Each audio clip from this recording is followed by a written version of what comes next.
Make sure the recording is going, and it is. So welcome to all of our attendees. There are 19 of you now. I hope we'll see some more. We're happy to have you, and you can see on the screen some upcoming events, but this is week 3, which is our special librarians, because they are all very, very special, as you know. And coming up, it does say that on the screen, but just to let you know that on October 7th, we will be featuring school librarians. So we have a middle school, an elementary school, and a high school librarian all scheduled for that panel. And following that, on October 21st, government librarians, and then November 4th is archivists. So those are the next few that are coming up. You can also see on the screen, we have a URL for the evaluation of this event. I will be sending that out to you via email, but just in case you want to get a jump on it, the URL is there and available for you. And for those of you who are listening, please at any time jump in and ask a question via the chat or the Q&A function on the screen. We are happy to take your questions. We want to take your questions. We're hoping that you have a lot of them for our wonderful panelists, and we will go ahead and get started. So we're going to begin by having the panelists introduce themselves, and they're going to tell you their current job title, where they work, where they went to school, and an overview of the path from how they got there to where they are now. So I'm going to let Carol go first. Okay, hi everyone. I'm Carol Sylvester. I am a research librarian at HGA Architects in Minneapolis. We're in the North Loop, literally right across the street from Target Field. I've been at HGA coming up on a year, so it's been an interesting place to work. I've really enjoyed it. I graduated from college at Concordia College in Moorhead, and then got my MLS from Dominican St. Kate's combo. I was the first in the first class that didn't actually have to go to Dominican to finish out the degree, so that was kind of cool. My path to librarianship has been really interesting. I started at Concordia wanting to do either journalism or librarianship, and made the decision to do journalism. And I actually worked at Minnesota Public Radio for 9 years as a reporter, producer, on-air announcer, kind of newsroom utility player. And about 6 years into my experience there, I discovered these things that were called news librarians that do library work in a newsroom. And I thought, well, that's really cool. So I decided to go back and get my library degree, and then realized that if I wanted to do the librarian thing, I wasn't going to be able to get to do that at NPR. So I made the decision to leave NPR, and I've gone through a series of library jobs since then in all different kinds of settings, and some research jobs that weren't in a library setting. Like I've done some prospect research for a couple of colleges. But I've always known that I wanted to work in a special library. I didn't want to do academic. I didn't want to do public. I don't like working with the public. I wanted to have the experience where I could work with the same people over and over again. So special libraries really suited me. And I've been very fortunate in that I've had a number of experiences in different kinds of roles, each of which has added a layer to the kinds of things that I know. So I find myself in almost every position going, oh yeah, I learned that back in this job, or the skill set that I gained in this non-library research job really fits well here. So I feel really fortunate in that I've been able to have a whole bunch of different types of positions doing research in a bunch of different types of settings, but they've all kind of pushed me down the same path. And it's been really fun, and I've enjoyed it a lot. Fabulous. Thank you, Carol. Heather. All right. Hello, everyone. I'm Heather Locke, and I am the Library Services Manager at the Amherst H. Wilder Foundation. And they are a 125-year-old nonprofit organization in St. Paul that provides mental health services, childcare services, supportive housing, many different types of direct services to mostly people living in St. Paul. But I actually primarily work in Wilder Research, which is one of the divisions of the Wilder Foundation. And Wilder Research works with human service programs to evaluate their programs. So basically measuring the impact they have on their clients.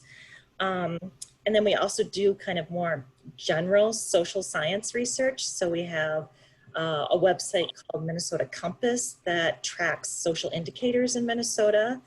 And we are also well known for the survey that we do with homeless people in Minnesota every 3 years. So we provide a lot of data on homelessness in Minnesota.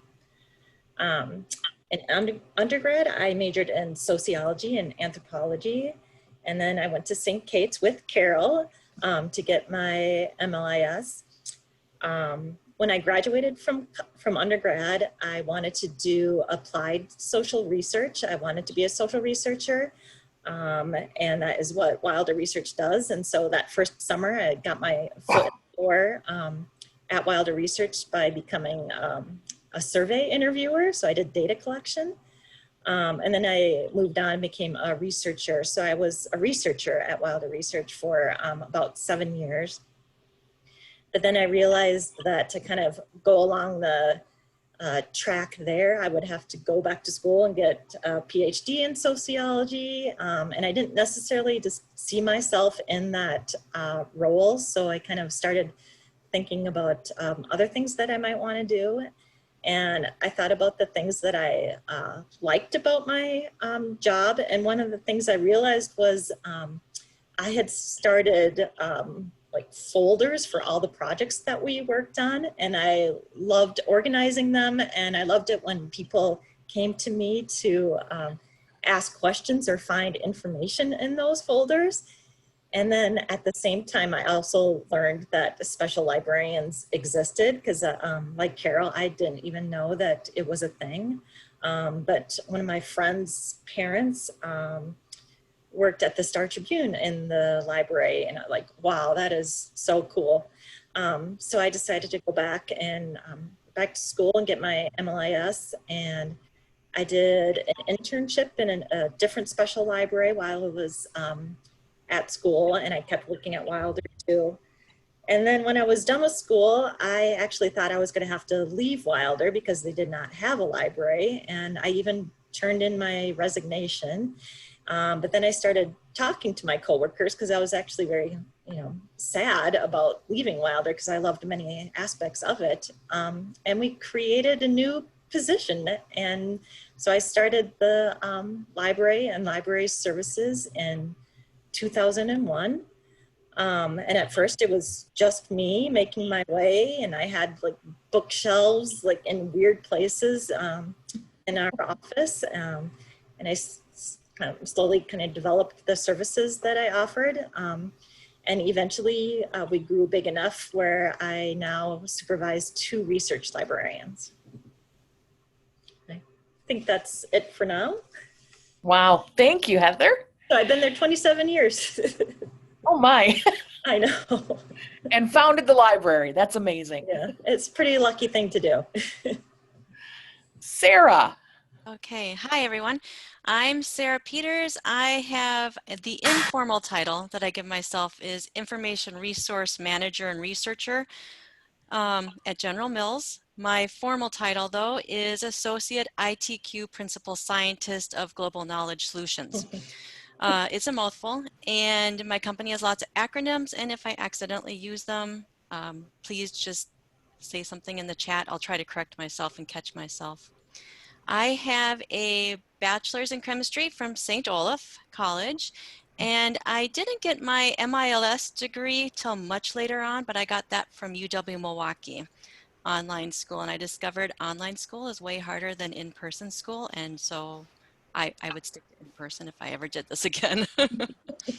My path was kind of an unusual one, in that I started as a chemist, a bench chemist in quality control at Ecolab, and I worked at the pilot plant there. And I did that for quite a while until becoming a product developer and making cleaning products, soap, as we were talking about earlier in our discussions. And I did that for about 11 years between those 2 careers at Ecolab, and I decided I needed something different. I was done doing stuff on the bench. And so I was given the opportunity to go back to school as a fellow at the U of M in chemistry. I sat through one class and realized why I didn't go further in chemistry. It was not my passion in life, but what I did give into was the fact that I had always enjoyed finding information, sitting in the library, reading things, and I had a knack for doing this. It was almost like an uncanny skill set to sit down on the internet, have someone ask me a question, and I could find them an answer to it. And so I gave in because, like Heather and like Carol, I didn't know special libraries existed. I had a librarian position in my head that matched public libraries, and that is not what I wanted to be. I approached our corporate library at that time, and they connected me to several local corporate librarians, and I walked away with a completely different impression of what a corporate library was, and I was all in at that point in time. The opportunities, the variety, I was just blown away. Not to mention, I met some of the funkiest people I had ever met, and they did not match the librarian stigma, so I thought, sweet, this will work. At that point in time is when I went back. So it was about 11 years after my bachelor's degree that I went back for my master's degree. And since then, I have been working for the past 13 years then in patent research, literature research, and eventually moved on from Ecolab to General Mills, because again, I was tired of soap at that point in time. And there was an opportunity and I thought, oh sweet, I'm going to learn about food. And I've enjoyed it ever since. And I've just kind of morphed into from being a patent researcher to being kind of an information resource manager. Great, Sarah, thank you. I really enjoy that. I like hearing people's stories and how they got there and how they became a librarian in the first place. I always feel like they're so interesting. So let's go to the next question, which is, pretend that you are speaking with someone who has never heard of libraries before, and now describe your job. So Sarah, I'm going to let you go ahead and go again. All right. So that's where my pseudo title comes in. I tend to start with corporate librarian and I get this, what? And so then I try, well, how about corporate information manager? And that one gets a, ooh, tell me more, rather than a corporate librarian. So I say I'm a corporate information manager. And really then what I tell them is I'm responsible for providing and maintaining access to things they recognize, right? Journals, books, databases, social media resources, as well as internal knowledge systems for our global R&D locations. And normally after that discussion, they look at me and they go, wow, and then they walk away.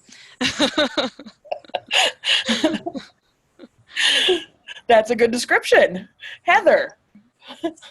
All right. I guess I would say the librarians connect Wilder staff to information.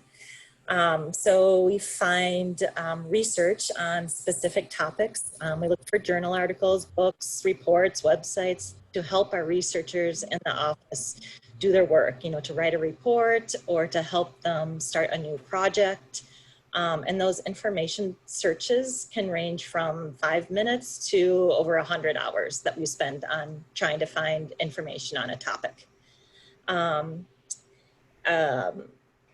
My job also involves, we created and we maintain a database of all of Wilder Research's projects and reports. So it's basically knowledge management work or basically keeping track of all the work that Wilder Research has done. And so that was like database development, and it involves cataloging.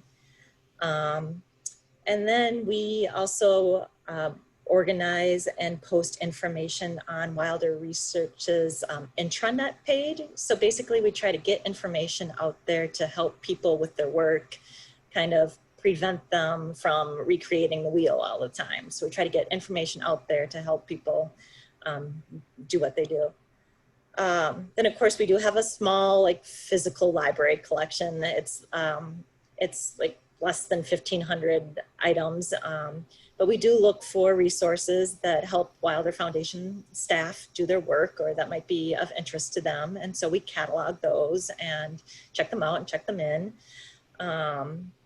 But we also take advantage of other libraries. So we go to the University of Minnesota and St. Paul Public Library all the time and use their books and their resources because we just don't have the money to have a large collection ourselves. And even more so, the topic areas that we are looking for information on change all the time, depending on the projects we're working on.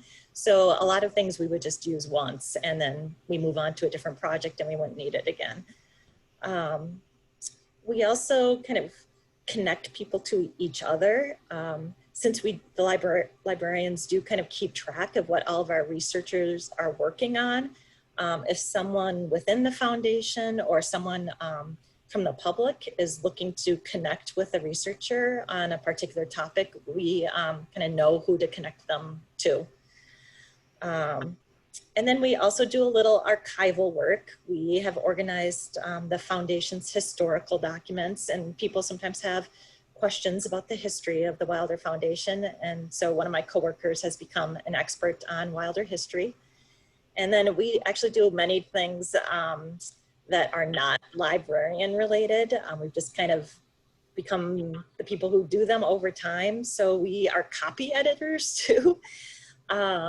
All three librarians are copy editors for the reports that we send out. We also look for potential projects that Wilder might want to bid on. And we do project management work, and I serve on the Wilder Research leadership team. So we do a wide variety of things. That is a lot of hats, Heather. That's part of being a special librarian, I think, for some special librarians. It's like doing a lot of different things. That's good to know, I think. Yeah. Carol, tell us about your job. It really similar to what Sarah and Heather have both said. Sarah, I really laughed when you said corporate librarian. What is that? It's like, I don't know how many times I've told people that, and they just like, I don't know what that is. I have often described what I do as being very similar to what you see happening in a public library. It's like there's this desk that says reference or information, and you go there when you have a question, and people understand that process. So I tell them that that's what I do, but only for people that work at HGA or whatever company I happen to be at. But like Heather said, there's a lot of other stuff that goes into it. There's cataloging and materials purchasing and the people connecting and project finding and all of that other kind of stuff. It's not just playing on the computer, not really playing on the computer, but working on the computer all day. There's a lot of other stuff that goes into it. So it's really varied. And that's one of the things that I love about it, because it's something different every day. I just think it's such a fascinating thing to do. I tell people that the work that I do helps other people do their jobs better, answers their business questions. And people seem to understand that, they get that. They might not understand the concept of a corporate librarian, but they understand that process. That's great. Thank you, Carol. And we have a question in the Q&A from Julie Weston, wants to know, Heather, do you do any grant writing as a librarian at Wilder? I do not do grant writing. I occasionally look for grants that our researchers would respond to, but the researchers actually do the writing. Great, thank you. All right. Keep the questions coming, attendees. That's great. We want to know what you want to know. So let's keep going with some of our questions. So let's talk about the basics. What are the minimum qualifications and starting salary for this job? And an estimate is fine. And Heather, how about if I let you go first? All right. When I've hired for librarians, which has only been 3 times, they've started as a library assistant. And so the requirements for a library assistant were being a current MLIS student or a recent graduate, or if they had 4 years of experience working in a special library. And the benchmark salary for that position is $50,000 a year. And then you can get promoted to a research librarian. And then there's my position, which is library services manager. That's great. $50,000 for a library school student. That is very nice. Sarah, how about at General Mills? Well, I'm a solo librarian, so I don't have anyone that I have hired in at. But yes, I concur. You definitely need a 4-year degree, and that 4-year degree in my situation would be a science degree.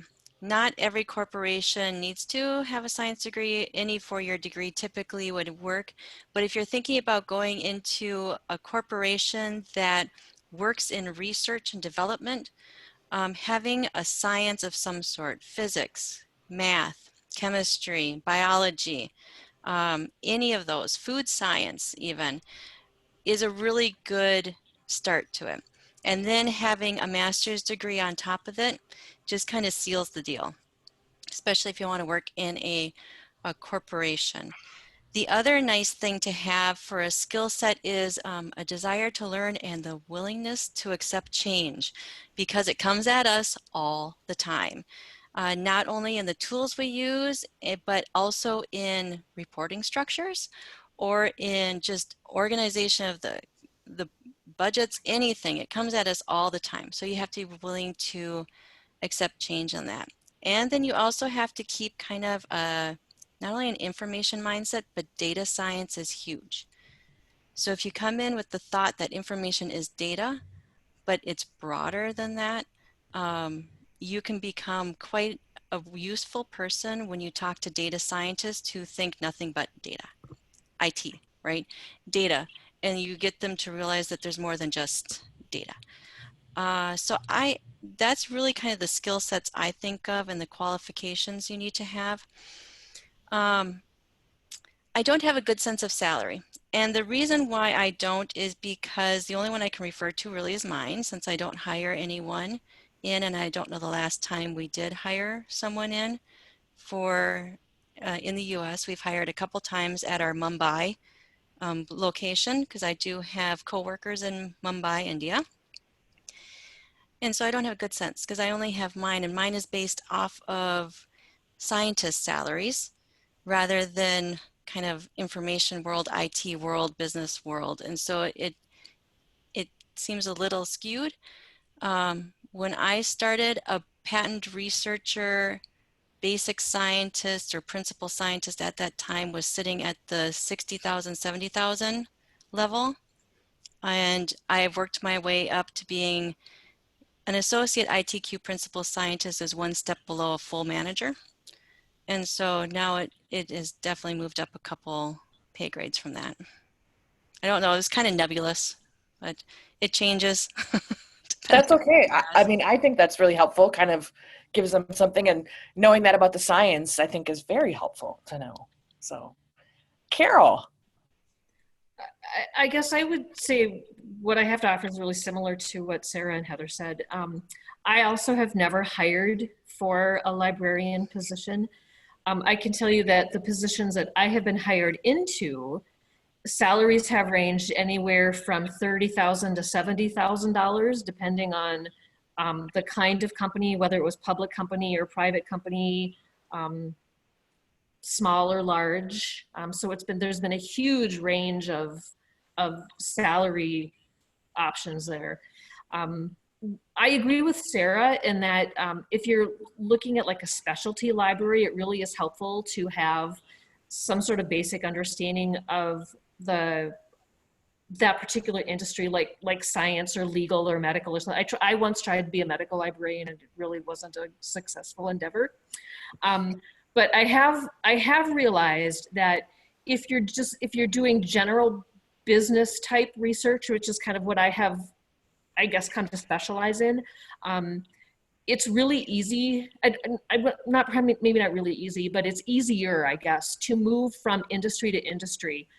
For example, I worked at Target for 10 years. I had never worked in retail at all, but I was able to go into the library there and start doing research right away, and just kind of gain that knowledge about the retail industry while I was working.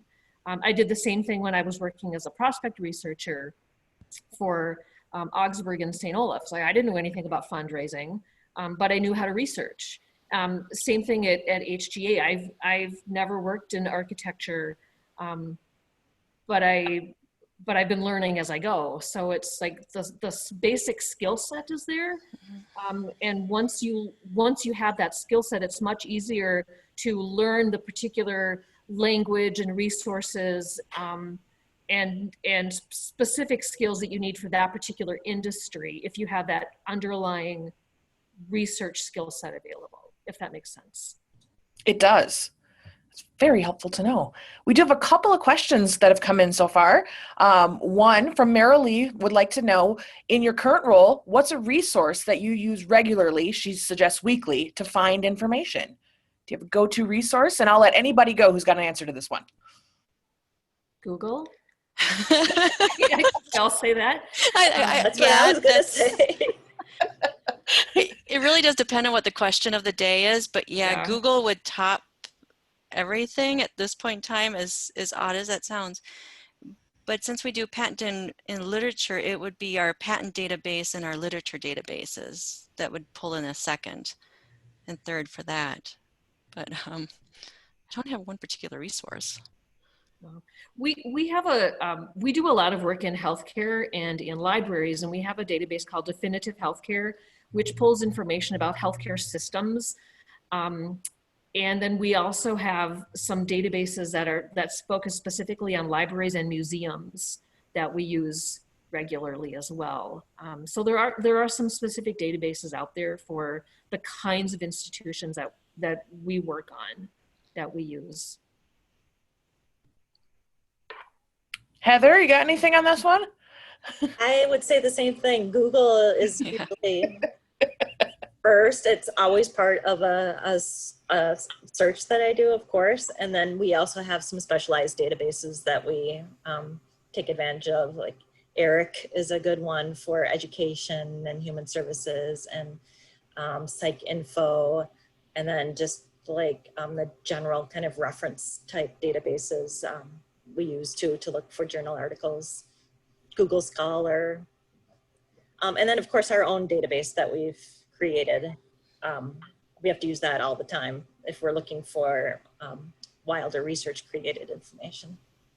We also have access to Nexus, which we use regularly just for general research, but then we also do alerts for a bunch of people across HGA. So we're always tracking what's coming in through Nexus and sending stories off to people as they suit their needs. Great. Thank you. I hope that answered Marilee's question.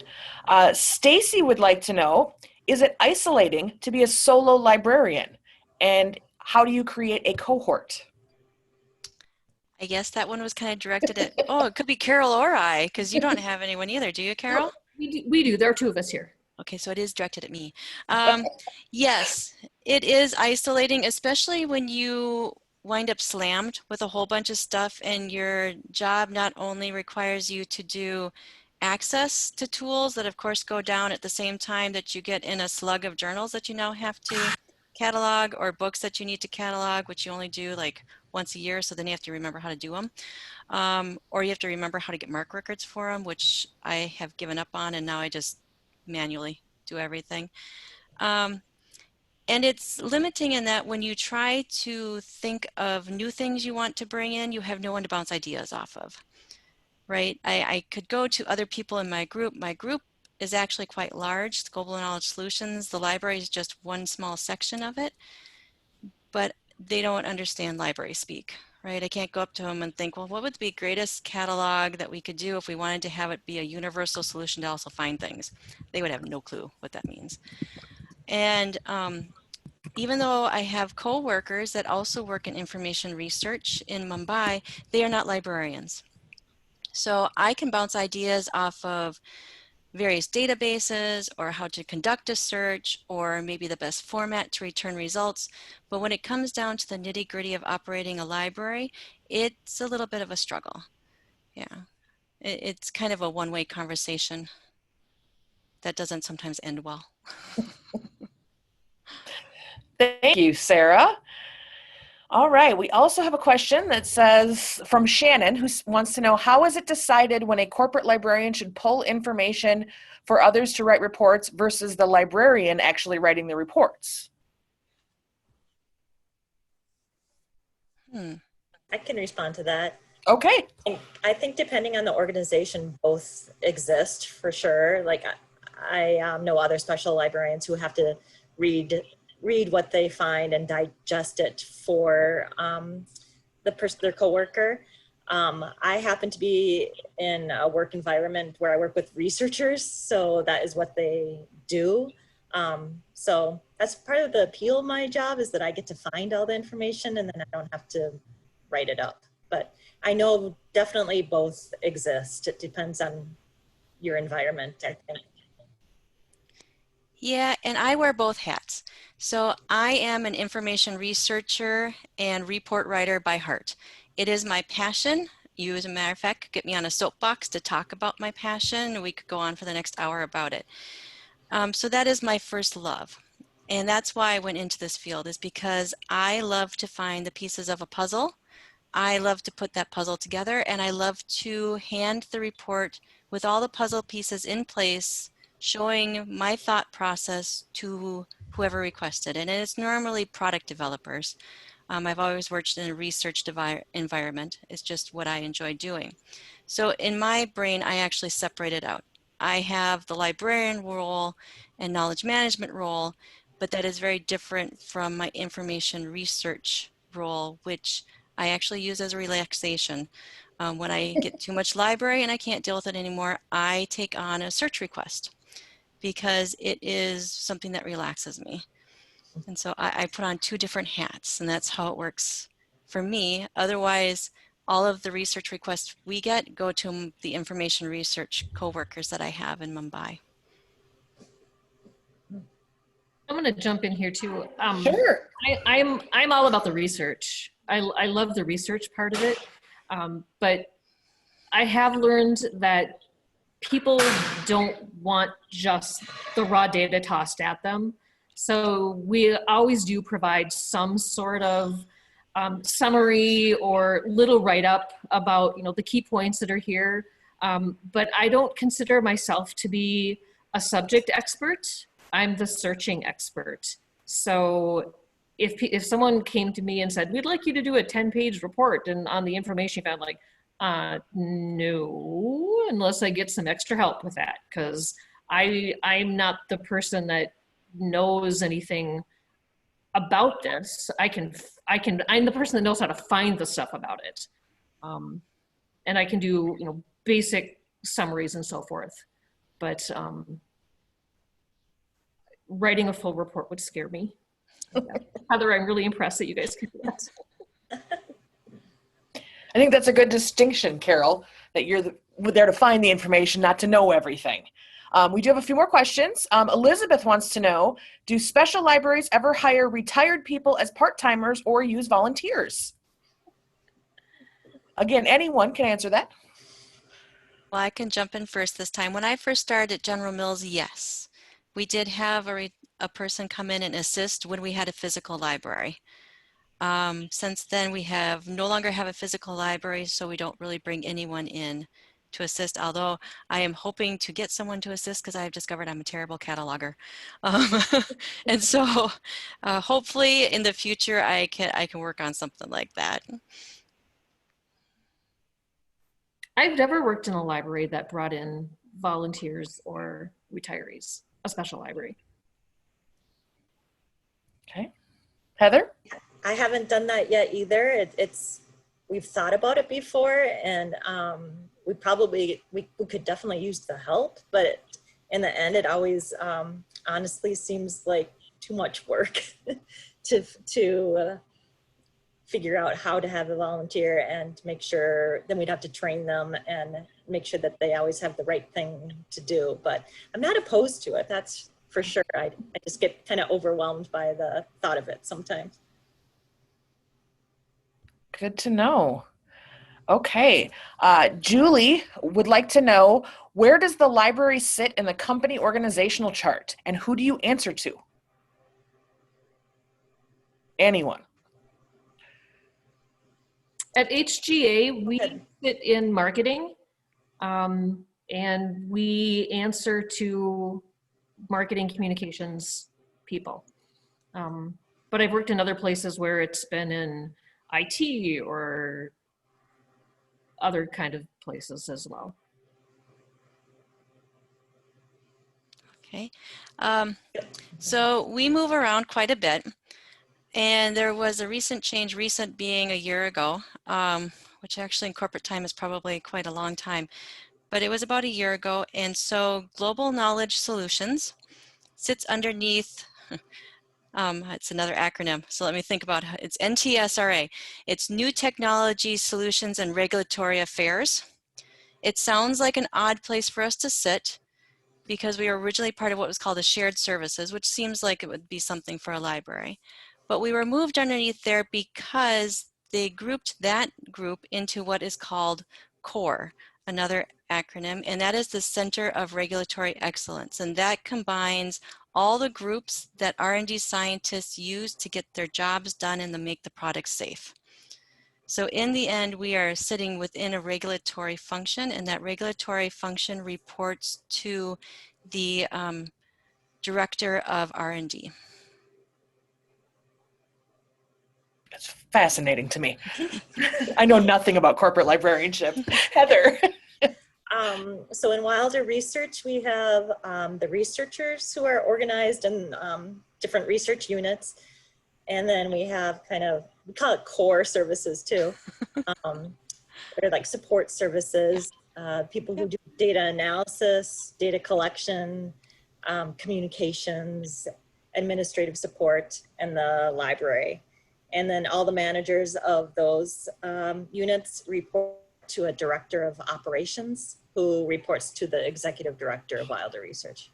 I want to add something about HGA. Even though we report into marketing and communications, we are considered part of central business services, along with like finance and accounting and other divisions that operate across the entire company. So we're part of, I guess, part of that core group as well, even though we don't call it that. Terrific. All right. And Julie, I'm going to go with Fettler, wants to know, what MLIS courses have you found to be most helpful in your work today? Or if you could take a course today, what course would that be? Boy, it was so long ago I took my class. I know. Okay. I did. Well, go ahead. Go ahead. No, you first while I'm thinking. Okay. I did take a class on special libraries. So I would say that was the most useful. And I wish that it had taught us more maybe practical information, like tailoring a classification system to your own special library, or what else? Developing your own database, like what fields would you use and how do people search for information?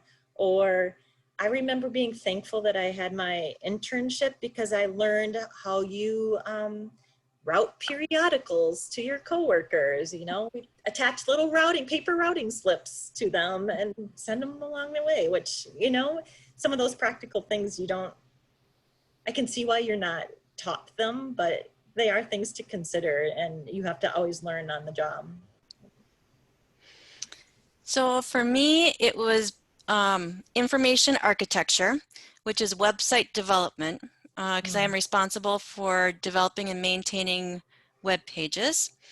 It was also electronic records management that comes in handy, especially since everyone's now becoming a data scientist, to help me understand the lingo that they talk and translate it into what truly works and not what they think should work.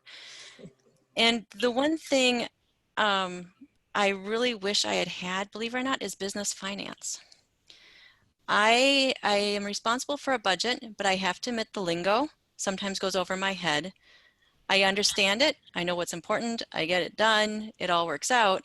But in the end, it would have been nice to have some business finance speak just so I could understand some of the acronyms. I think a lot of people agreed with that answer. A lot of nodding in the room when you said that. I was really grateful for the classes that taught me how to do really specific searching with Boolean language. That when we use dialogue, that really helped me do really good focused searches. It's not as useful now with the more natural language searching that's available through most of the databases that we have. But I still find myself falling back on it occasionally when I have to do like search alerts and that kind of stuff. I wish that I would have had a better class in two things, reference interviews and cataloging. I did not have a good experience with my cataloging class. I thought that I would really like it because my brain works in a very organized, categorized manner, and it just wasn't a very good experience. And I've often thought about going back to St. Kate's and saying, can I audit that cataloging class? Get better. I do the cataloging here at HG, and I've gotten better at it, but it's still something that's like, I have to stop and think about what I'm doing. It's hard for me. Great. Okay, Shannon would like to know, do any of you offer training to staff outside of your area or department on how they can use the resources that the library supports? Oh yeah, that's like one of my top priorities is always training. I'm always being called into one of our platforms or into another business unit. Can you train us on the electronic lab notebook? Can you train us how to use this literature search tool? Can you train us, what can you train us on? Or what can't you train us on? So yes, training is huge, and I have created lots of training videos so that they don't even need to wait to find time with me. They can just watch them. Short ones, long ones, they can pick what they want. So yes, I do lots of training. The videos is an awesome idea, Sarah. Yeah, I've created anything from a 2-minute video up to 30 minutes. They can pick and choose.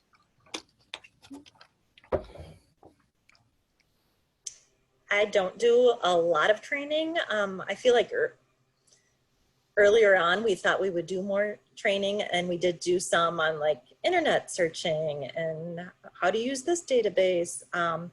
And I do a library orientation with all Wilder research staff. So I show them like how to use our internal database and things like that. But when it comes down to it, we are the experts in the searching, and they just have us do it for them. So we've been doing less training these days. We're a lot like Heather. We do orientation for all new employees and train people on how to use our catalog and how to use our articles database. But we don't really train people on like how to do Google searching or outside resources or anything like that. See, that's one of my most watched videos, believe it or not, is how to do searching in 20 to 30 minutes. And I show people, I start with Google, and I start with a problem, and I teach them what Google teaches them, and the fact that if they did it with someone else, they'd get completely different results. That blows their brain. It's really a cool thing to do. It's funny to watch people experience that. Yeah, yeah. And so it's actually one of my most watched videos, and I always end it with, and then when you've done this for 30 minutes, come see me. Yeah. All right, those are great answers. So Megan is asking, how did you decide to work in a special library as opposed to a public or a school library? And was it a course in your MLS studies or experience working outside of school? And I feel like you all kind of touched upon this a little in your introductions, but is there anything that anyone would like to add to it? I didn't want to deal with the public. Me either. Yeah. I just didn't. I dealt with the public when I worked behind the front desk of a hotel, and so no, I would never do that again. No. One of the things that I really like about being in a special library is that we work with the same people over and over again, and we really get to know what their needs are and can really be proactive in providing them with information. And that's one of the things that I think is most helpful is being able to send an article off to somebody and say, hey, I know you're working on this project, you might find this useful, or those sorts of things. You don't get that experience when you work a setting where you have to work with different people all the time. I just wouldn't. Yeah, not only that, but being in a special or corporate library has its advantages. You have your champions. So when Yeah. it comes to budgeting season, you have people that will come up to bat for you, right? And they will support you because of what you have done. So you build great relationships with people. And that is one of the nicest things about The other thing this. I like, oh, sorry, Sarah. The other thing that I like about it is that you can see the results of your research. You know, like, oh, I did research for this project and look, it's going forward, or that product that I did research on is now being sold in stores, or that building is getting built. I mean, it's really kind of fun to see the fruits of your labor amount to something, whereas I don't think you get that very often in other kinds of library settings. That's great.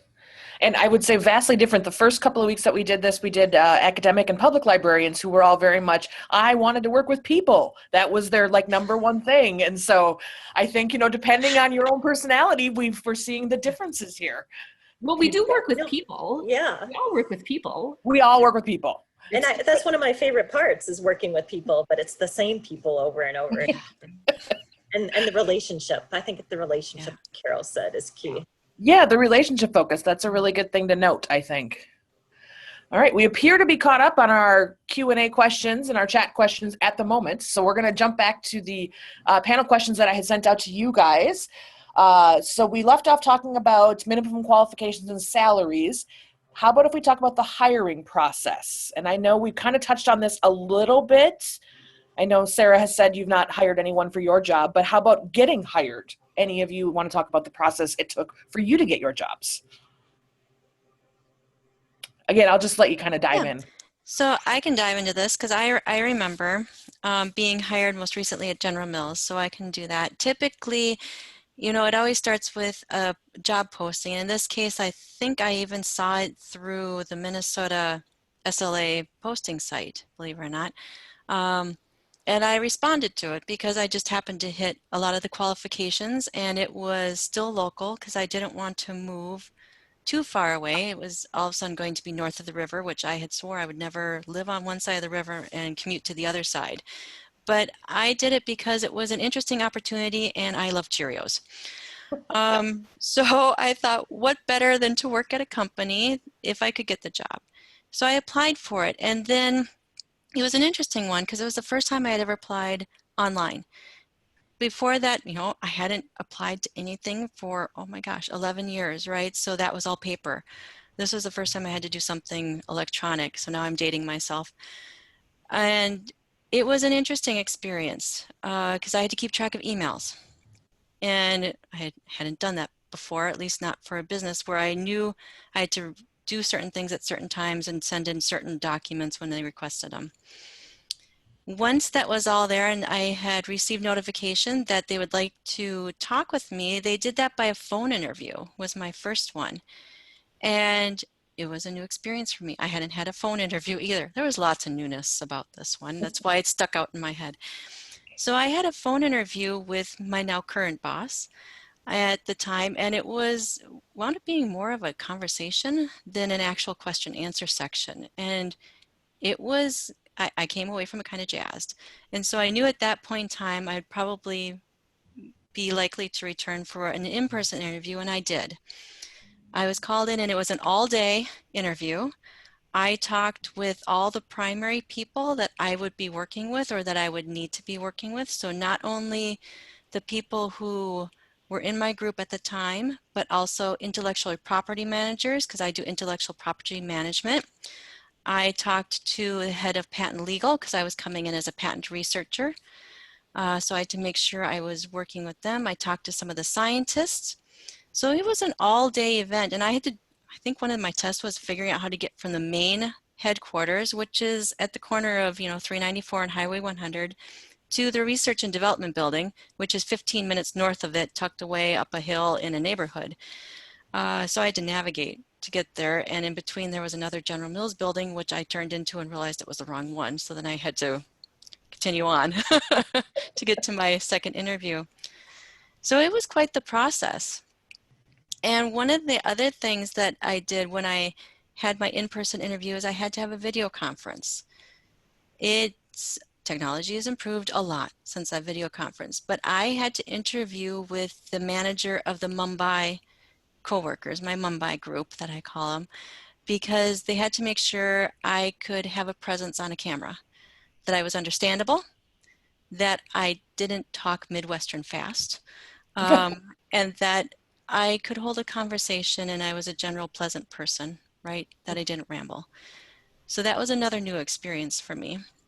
And I have to admit, it was completely surprising because the manager in Mumbai at that time had gone to school in Boston, so he did not have an Indian accent, which surprised me.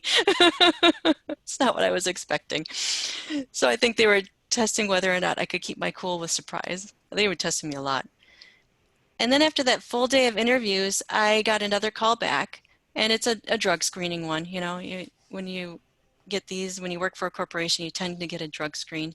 And so it was that. I still hadn't been told I had a job, but when I left, the person, this wonderful person who worked at the front desk, said, "Welcome to the company." So apparently there was an insider scoop that I was not aware of at that point in time.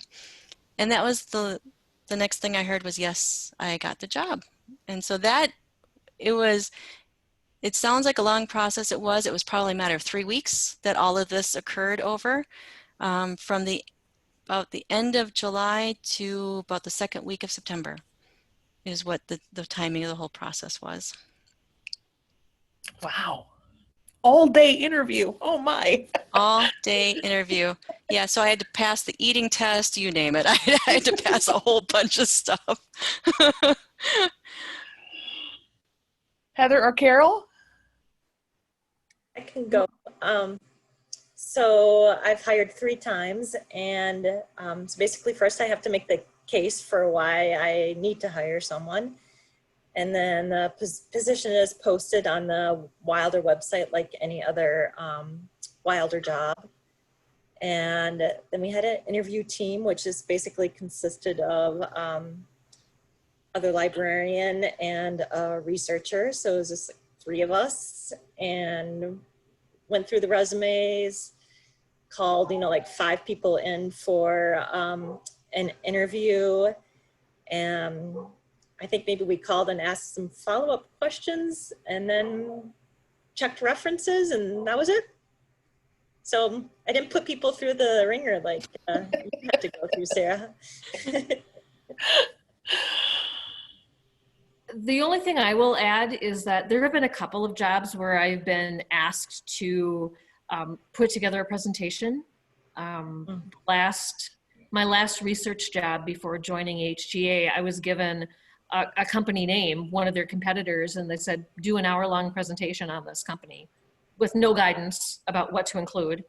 So it's like, okay, that was interesting.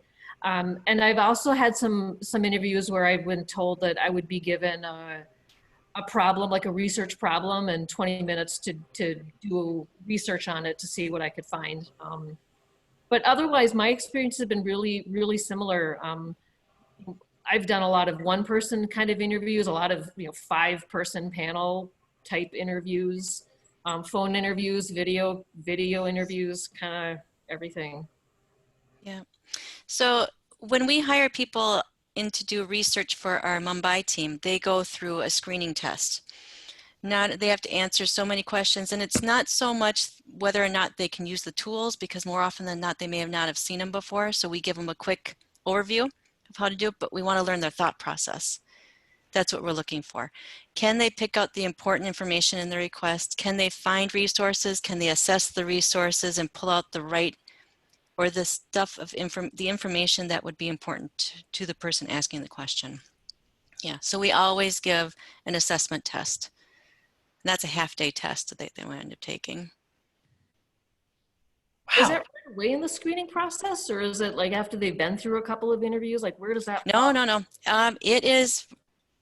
It's a condensed time frame in India, because so many people in the information world talk to each other. It's really highly connected. You think we're connected here, we've got nothing on them. And so word spreads fast. So they apply for the position. They will get a first interview, and after that interview, they get the test, all in the same day. So they will all show up probably about an hour or 2 apart from each other. and take the exact same test. And they do that on one day so that the information doesn't spread on what we're asking them. And then based on those results, they would either come back for a second interview, and that second interview tends to be with me. Because again, we're looking for that personality on the screen and whether or not they can answer questions kind of directly, how well they do, just kind of general personal, how do they respond to people type of things. And then after that second interview, we try to go back with about 2 or 3 people because inevitably the first 1 or 2 always say no. We have discovered we don't know why. Something else comes up. So yeah, so we try to narrow it down. And that's a condensed time frame. You're talking about less than a week for all of that to happen. Wow. Okay, let's talk about a typical day in your lives, or if there is no such thing, an atypical day in your lives. Heather. So I definitely don't think I have a typical day, and I do a lot of different things in a day, as I'm sure Sarah and Carol do too. There's a lot of emails to go through, so I first look for the emails from my coworkers to try to answer any questions that they have. And then maybe like every other day, I have a question or 2 from outside of Wilder. They're looking for information, so I respond to those. And then I have signed up for so many newsletters and different things that I'm always scanning them for information that might be useful to my coworkers, so that I can send it off to them like, hey, I found this, you might be interested in it. So there's a lot of going through hundreds of emails every day. And then of course we do information search requests and copy editing requests. And since I'm the manager, I figure out who's going to be doing what, who has time, who needs help on something. And then I usually have some requests of my own. So I sometimes get to spend a couple hours doing an actual request for someone. And then depending on the day, I might have 1 to 4 meetings to go to, partially because I'm on the management team, but then I'm also on different work groups like project management or writing quality. So there's always different meetings to go to. And then of course the librarians, we meet, all the time.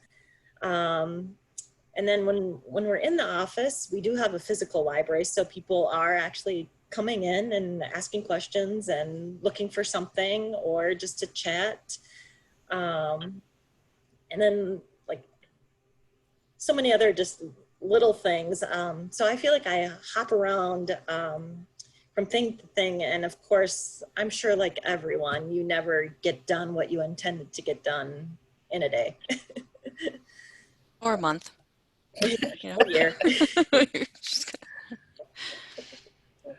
Go ahead, Sarah. Tell us Okay, about your so- typical day. So I even wrote this down. So if you look after the side. So yeah, a lot of emails. That's always where I start. I grab my cup of tea and I sit down, and it's a first pass on any fires. What fires am I taking care of today?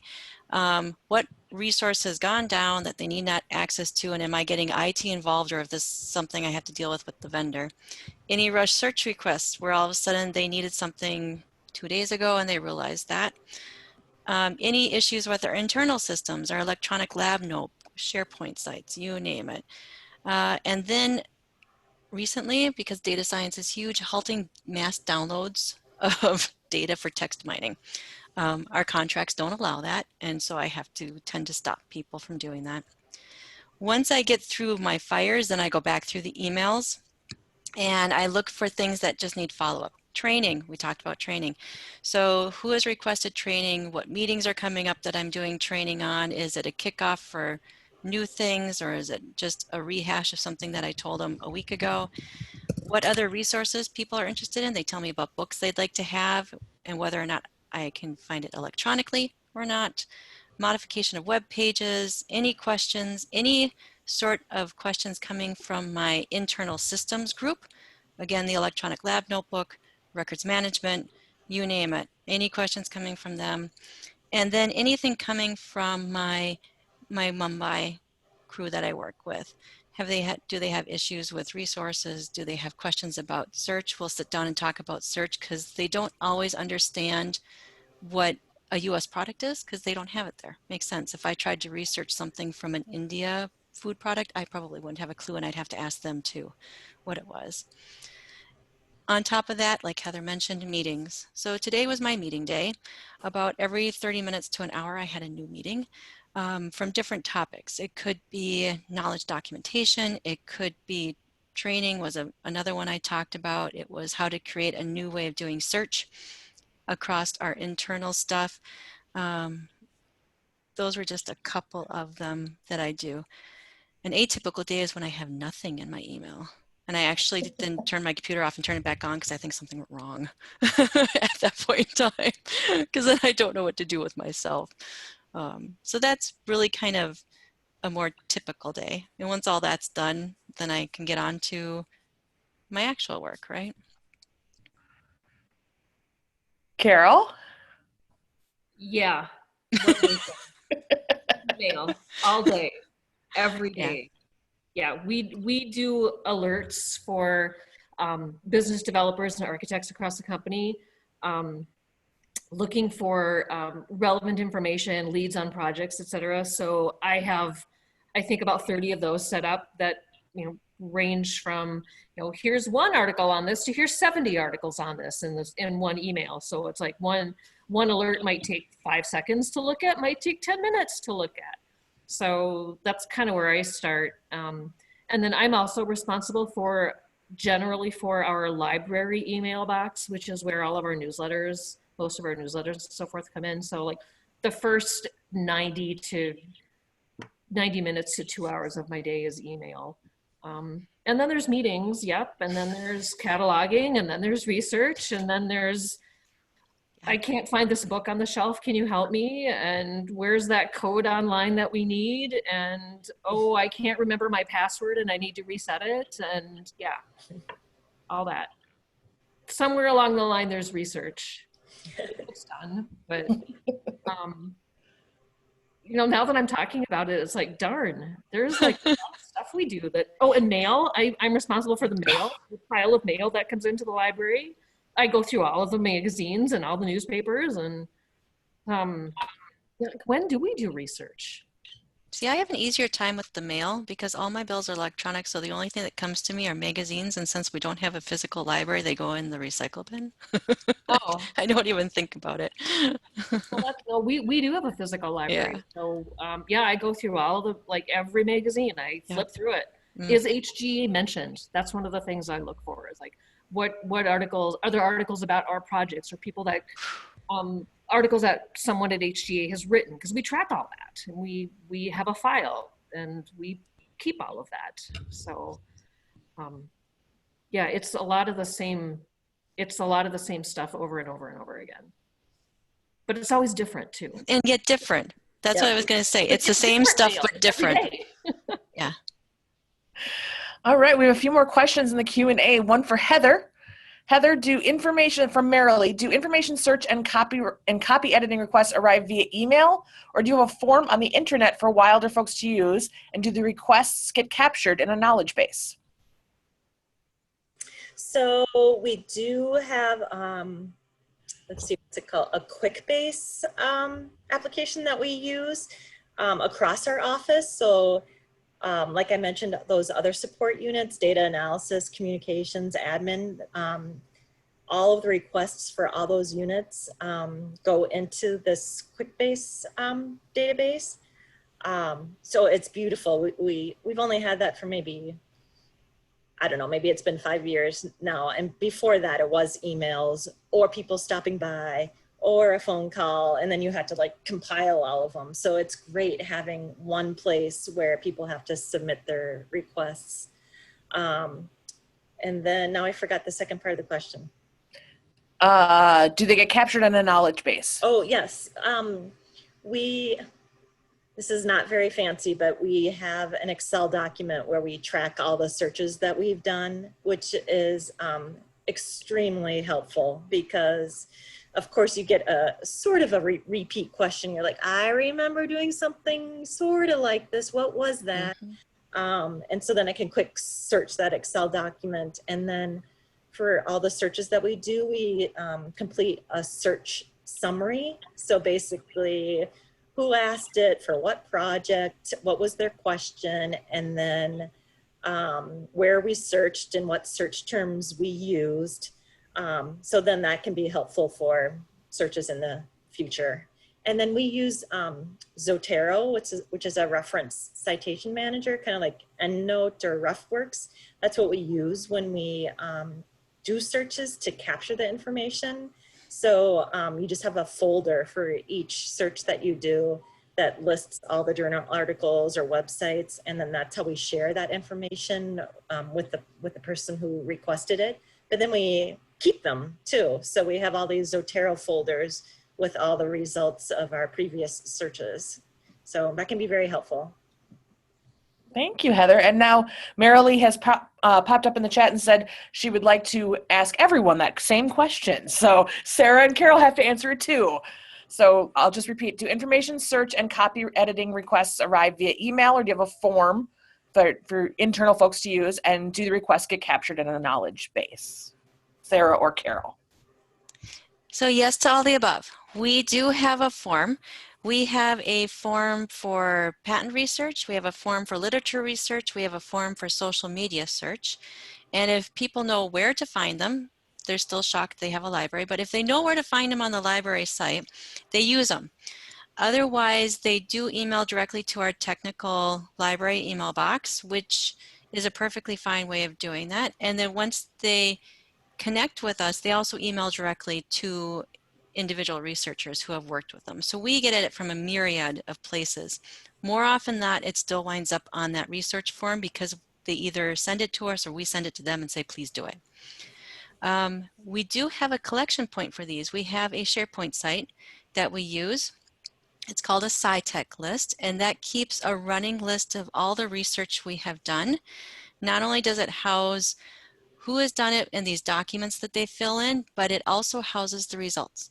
And the results will stay there for about 5 years. And so if we ever get a duplicate request, which we tend to do, we can go back and we sometimes even utilize the same results we've done. If it's within a couple years, they're normally still pretty viable. And we always say, hey, these are a couple years old, take a look. If you want us to update, we can. So it's a great place for us to go and see what has been done and to utilize it to save time. Great. Carol? We don't have a form that we use for incoming requests. Everything either comes to our general library mailbox, or if somebody has developed a personal relationship with one of us, they'll often email that person directly. Julie gets more of those than I do because she's been at HGA for 20 years and I've only been here a year. So she knows way more people than I do. However, when we send out results, we try to remember to copy each other. So each of us knows what we're working on, and that way there's a record of it. We just started within the last few months a database to store research projects, or at least make a note of what those research projects are. In the past, it's just been save everything in your mail folders, which my brain doesn't work like that. So one of the things that I wanted to do was to start some sort of online repository for it. So that's something that we've just done recently. And then we've also started recently capturing work that we do that is project or request related, but isn't necessarily a full-blown research request. So things like an article request, or help, if somebody has a really quick turnaround question, I need the phone number for, the fire chief in some small town in Wisconsin or whatever. I actually got a couple of those requests a few weeks ago.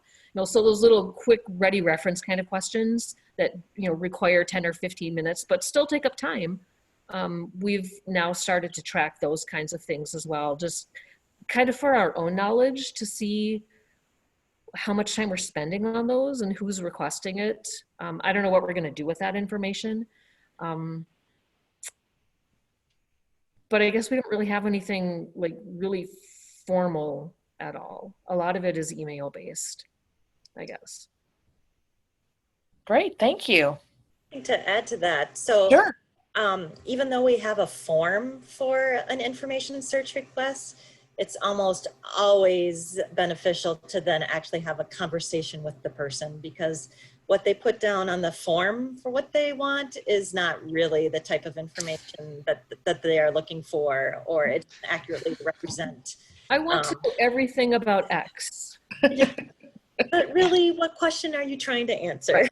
Or like, Yeah. what would the ideal thing that I find for you look like? Or, you know, sometimes it's tempting to like, oh, I get what they're asking for. And so we just do it without having a conversation. But really, it's always better to have a verbal conversation about what they're interested in.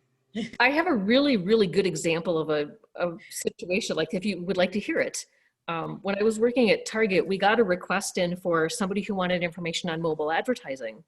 So we did a little research request and, you know, pulled like, you know, digital stuff and phone stuff. And it's like, no, turns out they were looking for information about ads on the sides of trucks. We didn't do a reference interview. Yeah. That was my lesson. That was, you know, 90 minutes of research that was not useful, that I wasn't gonna get that time back. I like that story. Yeah. Do your reference interviews. Mm-hmm. All right. Laura wants to know, how do you continue to show the library's value to management? Reports of meetings. I know that's a kind of a complex question, so. It is. I think the value comes in building those relationships and the results that you give to people, and you see where they go, right? And there's a lot behind that statement. That's like the 10,000-foot view. So when we provide results that help move a project forward or bring it in a different direction and save time and save money, or assist in any way like that, and that is what is noted and discussed and talked about, which we sometimes have to push to have happen because not everything like that is mentioned. That's where we show value. The more you do that, and it's building a reputation over time, the more reputation you build over time on becoming the reliable resource to help you save time and money, it builds your street cred, basically, with upper management. And so that's at least what I have seen. Okay. Carol, Heather? I would also say relationships are the key thing. Just developing a relationship over time and helping them out over and over again. But I also do keep library statistics. So I tally, we record all of our information search requests, all of our copy editing requests, all of the potential projects that we've shared with the researchers. And since we work for, since we're basically consultants, we have to track our time for everything. So we have the amount of time we spend on projects. But really those stats just go to my supervisor every year for my review, and they don't really go anywhere. So I sometimes wonder why I do it, but I would hate not to have it and not be able to say how many requests we did a year. But really it's just building up a reputation over time. I would agree with that. Having been at HGA only a year and seeing that we don't really track numbers like that, statistics, I've wondered, like, well, how do we prove our value? But I think a lot of what Sarah said and what Heather have said is really true. It's like it's a lot about those relationships that you build and getting those advocates for people that understand the value that you create. One of the things that really attracted me to HGA was the fact that there has always been a library here from the year that the company started. It's like there's been a library. The people that have worked here have seen the value having a research function in a library with apparently without having to do anything to justify it, which is awesome. But you know, we're front and center, like we are right inside our front door. Everybody who comes in sees us and they know we're here. And I'm really grateful for that, I guess. It's really cool to work in a setting like this, where people know you and know the value that you create, and you don't have to go every year to justify that budget or, you know, tell I did, you know, 40 requests last month and saved $4,000 for the company. That's kind of neat. Yeah. Yeah, we don't keep track of metrics either. I do in the back of the house. So I will keep track of them because I wait for the day that management changes and I'm required to do them. And I don't want to have to do like years of them. So I keep them up. So that tells you we're such a relationship company like Carol's is. You constantly have to build relationships, right? Because people come, people go. And sometimes faster than you want them to, and they don't have the ability or the time to transfer their love and passion for the information center onto the next people that are fulfilling their position, right?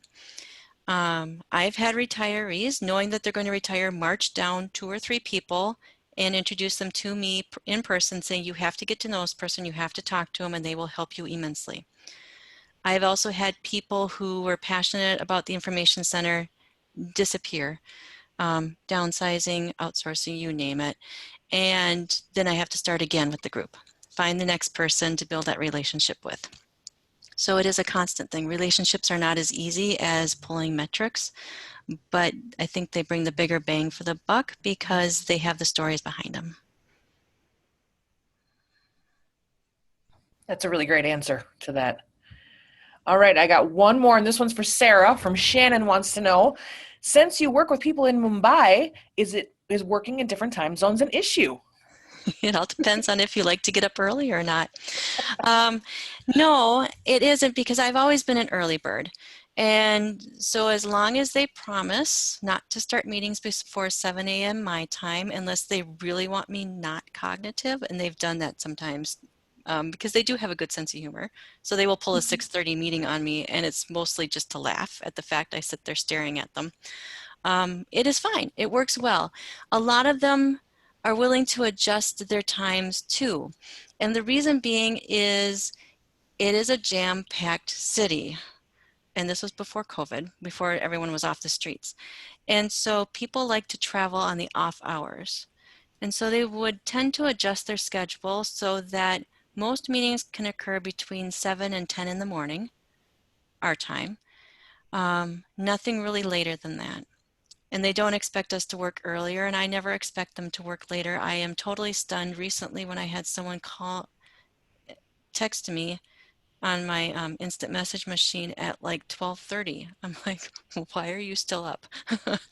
So they do have very different hours. And like I said, traffic is one of them. I don't mind working early, and they know that.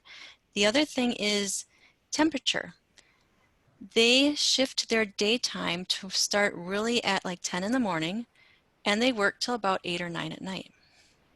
And so they have a very different set, and that's because they work in the heat of the day, and then they're out at night like we are in the evening. So they might be up till like 2 in the morning, right? So it's a very different situation. So there's actually more flexibility than you'd expect. Wow. Thank you very much. Mm-hmm. All right, we seem to be caught up on the Q&A questions at the moment, so jump back, and we are a little over halfway through. I don't know if you guys are keeping an eye on the clock, but it's 20 after 5 already. So I don't know if we're going to make it through all of the questions in the time we have left, so I'm going to maybe jump around just a little bit, make sure we hit some of the high notes. For instance, I feel like I have to get you all to say, what is the best and worst thing about your job? Best and worst. So, Carol, I'll let you go first.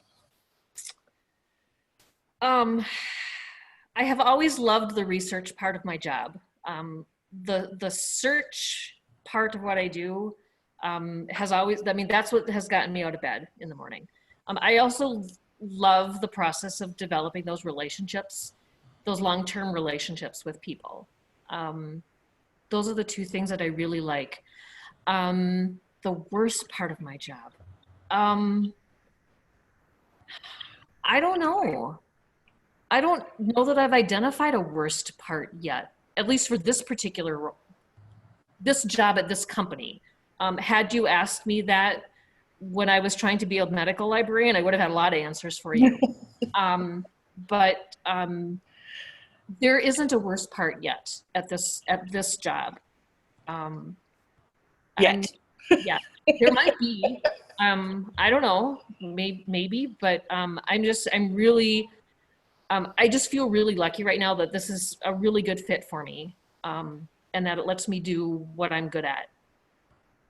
I'll think about it though. I'll let you know if something else comes up. Okay, thanks, Carol. Heather. Let's see. So I obviously there are a lot of good things about my job since I've been there for 27 years. I like the topic areas that we work in. I like working for a nonprofit because I feel proud of the place that I work for. I enjoy the people I work with and just the general atmosphere. Of course, it's been rewarding to build the library and create it as I go. It's fun because people love libraries and librarians, and it's easy to please people, which is fun. You know, they think we're magic when we find these resources for them, and I'm like, I'm just doing my job. There's good variety, I feel like, because there's usually some special project that I'm working on. You know, we might redesign the Wilder website one year and I get to be involved in that, or there's an upgrade to the database software, so we redesign our database.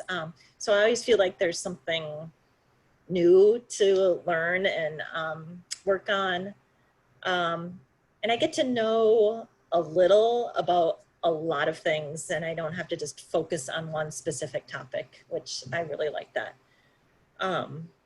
As far as don't like, I never have time to do everything that I want to do, ever.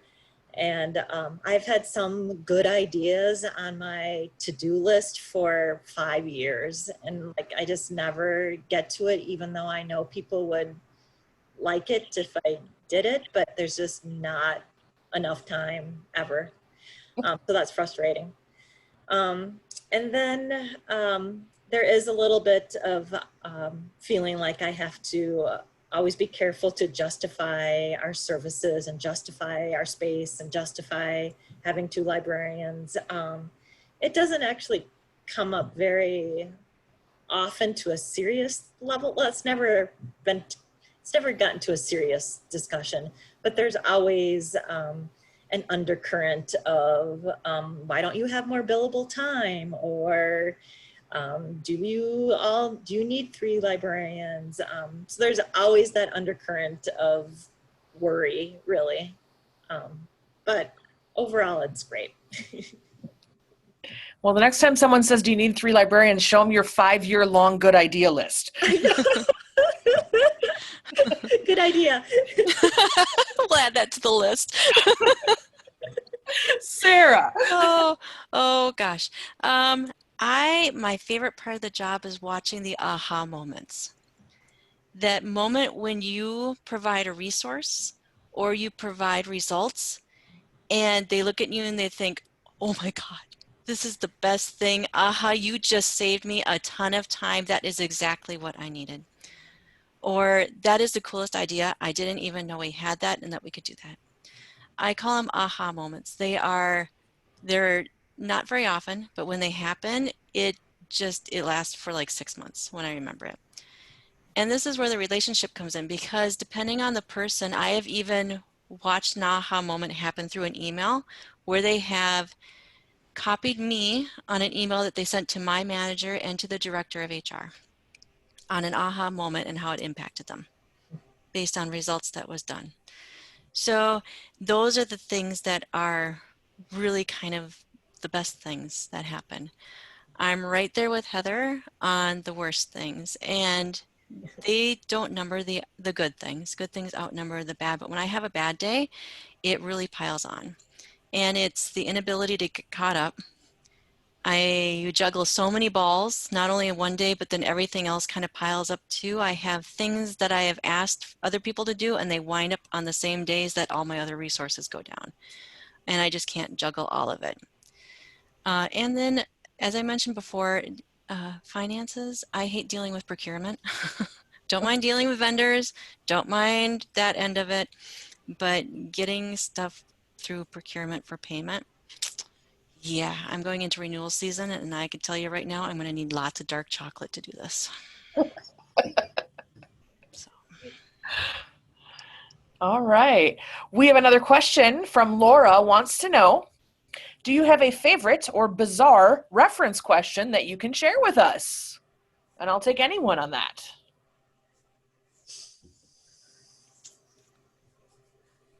I don't know if I've had a reference question. I've had interesting resources that I have discovered as I do questions. Oh, actually, I do have a good one. This was recent, and it's only because never ever in my life would I have thought I would have had to do research on this. So one of our divisions at General Mills is pet food, of course. We do Blue Buffalo. And for the first time ever in my life, I had to look up dog poop photos. Never in my life did I ever think I would be doing research on dog poop photos, but I did. So that's probably the most bizarre one I've had so far. Yeah, that's pretty bizarre. Carol or Heather? I had one when I worked at the Hill Library about demographics of people who buy pre-made sandwiches in convenience stores, which was like, who tracks this stuff? But lo and behold, Convenience Store News had a little survey, and there it was, demographics of people who buy pre-made sandwiches. Like, dang. I had no clue.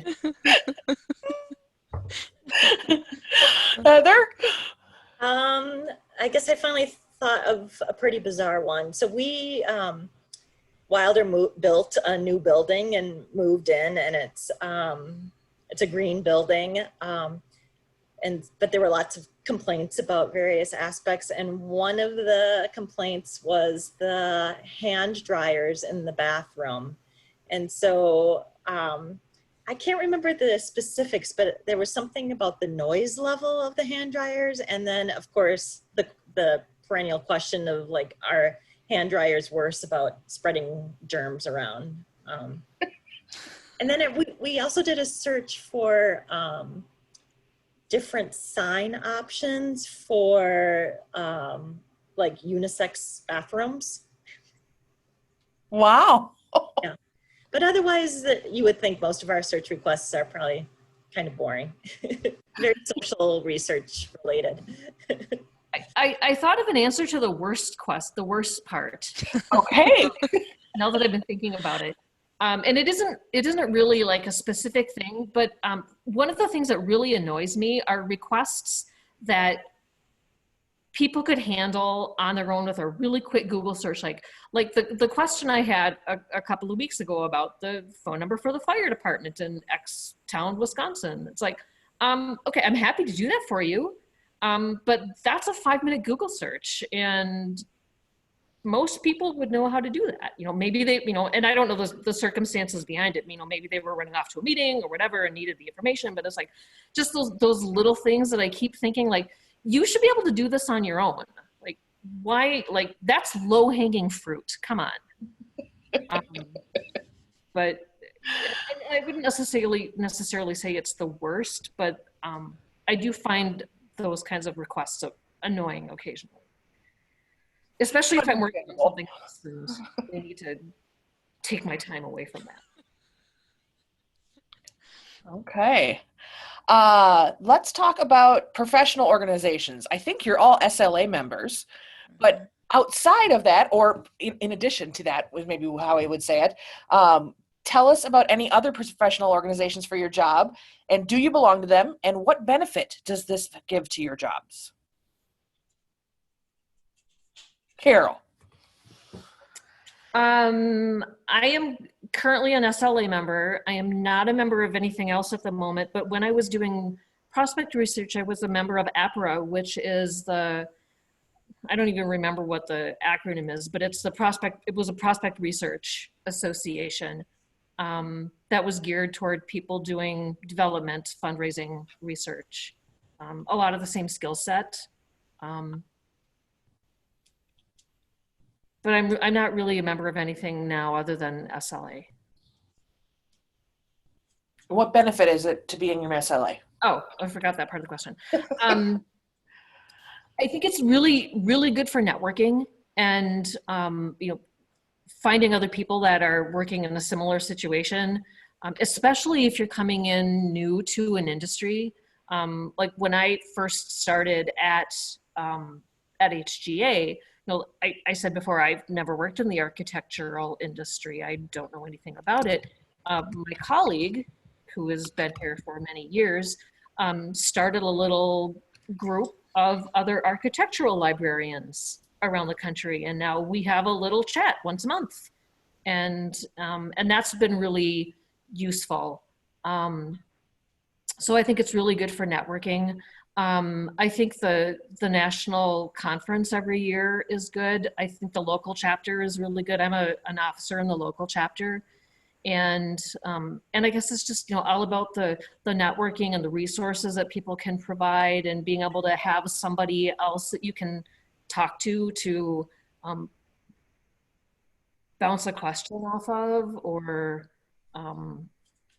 just complain about something if you need to complain about something. I don't know. I guess for me, I guess this is kind of a lot about the informal networking and people, I guess.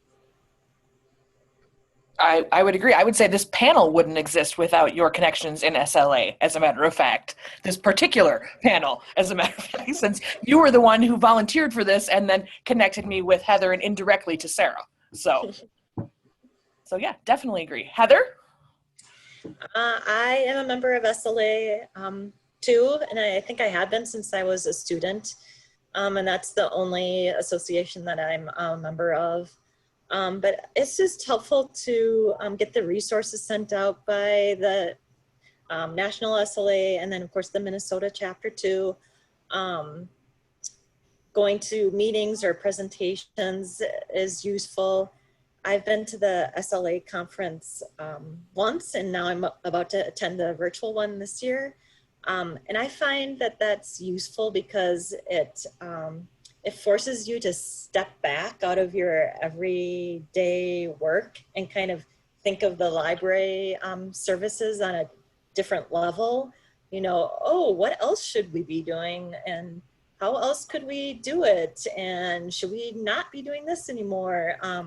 And so I find that that's rejuvenating to do that every once in a while, step back and look at the big picture, which I easily get stuck into the nitty gritty day after day after day. So, and it's just always good to connect with people who do similar things as you, always. Agreed. Sarah? I am a member of another group. So yes, I am a member of SLA. On and off. And the reason being it's on and off is when I first started in this career path, I was part of it because I did some library stuff as well as research. And then I switched when I came to General Mills and I did nothing but research. I was a patent researcher that I was hired to do. So I dropped SLA at that point in time and I became a member of PIUG, Patent Information Users Group. It was a group designed for patent researchers from around the country, as well as patent lawyers who did research themselves. You'd think it wouldn't be fun to go to a conference with patent lawyers, but believe it or not, they're a stitch. Very different law than other lawyers, so you can't lump all lawyers together. So I was a member of that until my career changed again and I became more of an information resource manager, and so I am now a past member of PIUG and I'm an SLA member again. But I'm also part of an unusual group where you have to kind of be in the know about it in order to get into it. And the acronym is ITIMG. It's Industrial Technical Information Managers Group. It is a global group, and we say global because right now we have one with possibly 2 other people who are in the UK area and the Europe area. And the group is information resource managers of R&D facilities of manufacturing plants that do everything that we do. And we get together and twice a year to talk about, you name it. It tends to be a gripe session sometimes, but it's all the same issues, right? Resource issues, access issues, knowledge management issues, ideas on how to present to upper management if you need to justify something. So it's all the same type of topics and we all deal with it, but we bounce ideas off of each other because we all have different situations. So I get a lot from that group. SLA I enjoy simply because it does bring a library perspective. I know enough to be dangerous in library stuff, so it is helpful to me to have people who know way more about library stuff than I do and to be able to ask questions when needed. That's fantastic. Thank you all. Let's talk about the pandemic. I think that's an interesting topic of conversation. So how has this impacted your job? What changes have you made, and how do you see it changing your job in the future? What do you see as the future with the pandemic? So let's start with Heather. So we were all sent home in March, and initially, actually, the librarians' hours were reduced because there was worry about losing projects and budgets and everything. But now we've been brought back to full-time. Luckily, I guess, the physical part of our library is minimal. And if people happen to go into work, they still could check things out on their own. So really, almost all the services that we provide can be done from home, just like we used to do them. And I have a feeling like all my coworkers have enjoyed working from home. And so I think even when we could go back to our building, I think there'll be more people kind of doing more days work from home. So it's good that we've set up more virtual teams and ways to communicate, not being at the office. I will just add this. Have there been any services that were lost by the pandemic? Anything that you found you can't do remotely? Well, we couldn't check out books from the U of M. Fair enough. We can't route periodicals because we actually still do get the paper magazines that go from mailbox to mailbox, but I don't know. It's not a big deal. So no, really. Okay. Thank goodness. Yeah, thank goodness is right. And Sarah. So we don't have a physical collection. If we do, it's maybe about 20 books, the really old kind that you can't get electronic. So instead, when we went home in March, I saw it coming probably back in January. And at that point in time, I moved as many resources as we could to different access methods because while we were digital, most access was provided by IP authentication. And that's great as long as you're in a building, but working remotely, the way General Mills has their VPN set up would not use the right IP address. So no one would be able to access anything. So I had to get us moved as fast as possible to either proxies in hopes that people would learn to click on one spot to get to the resource, or to single sign-on options with as many vendors as possible. And so that's really where I focused on. So by the time March came around, we were set. There were very few things that people couldn't get to. Now, the issue arose is they didn't know they could get to them because they had always had them their own way, right? They would just link to them. They'd save a bookmark to their favorite things. Well, now the bookmark's no longer going to work. So as soon as we all went home, and a lot of people had to learn new ways of working simply because a lot of our scientists were bench chemists, bench food scientists. So now all of a sudden they were working on their computers. I had to go into hyper communication mode, right? I had to ensure people via multiple means. It could be email, it could be on, we have Yammer, it's like Facebook for businesses. I posted what I could. Here's a training class on this. Our vendors are offering all these classes. Vendors stepped up for me and provided training classes on a variety of topics from basics to details, scheduled out over a couple of weeks, and I could just post those. I went into, don't forget you can get communication here, don't forget you can ask for help here. So I went into hyper communication mode. I attended lots of meetings as well to remind people that there is a library, you can get to it, how you can get to it. Nothing has been cut off, and that we are willing to do work. I had people coming to me who had never done information research in their life because they had always done product development. They were the people that put stuff together. Someone else did research and they worked with them to learn stuff to put into products. So this was a first for them. So there was a lot of people learning tools. So training was huge. So the first few months, that's really what changed the most for me in COVID. Now people have kind of figured it out, so that has slowed down, but they're forgetting the basics again. How do I get a document? Where do I find this book? I mean, seriously, you did that 3 weeks ago, and I know that because I talked to you 3 weeks ago about it. And I think it's just people are overwhelmed with stuff. Okay. Carol. Because so much of what we do is online, there was a lot of our work that just didn't change. You know, all the email stuff still was there, all the requests that came in through email, all the research that we did. We did have to make some adjustments.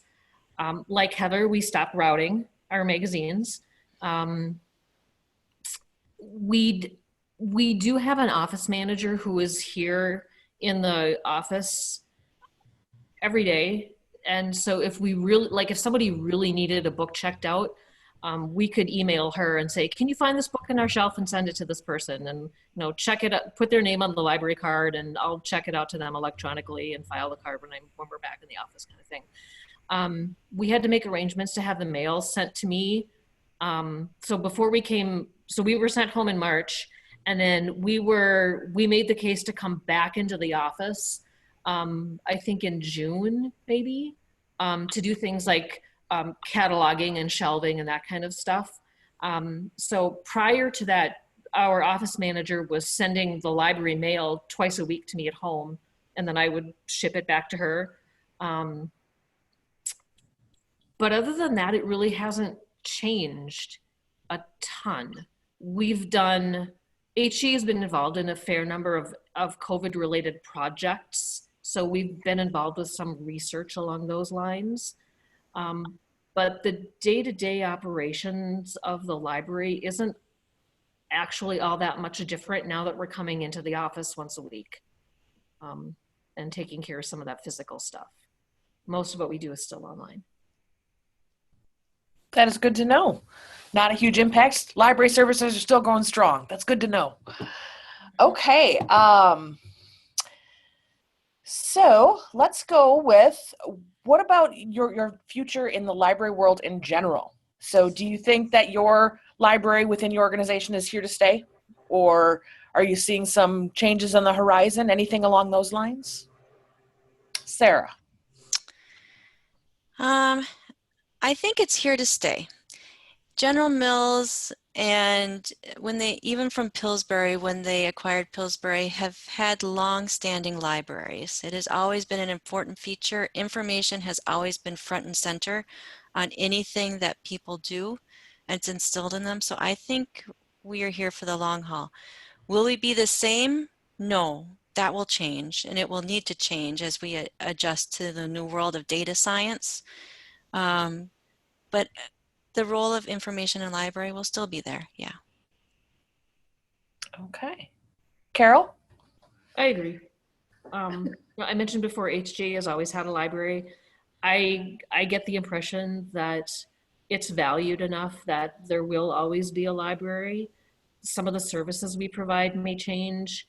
Some of the kinds of information that we provide or how we provide it may change, but there will always be information needs. People will always have information questions about how they can do their job better.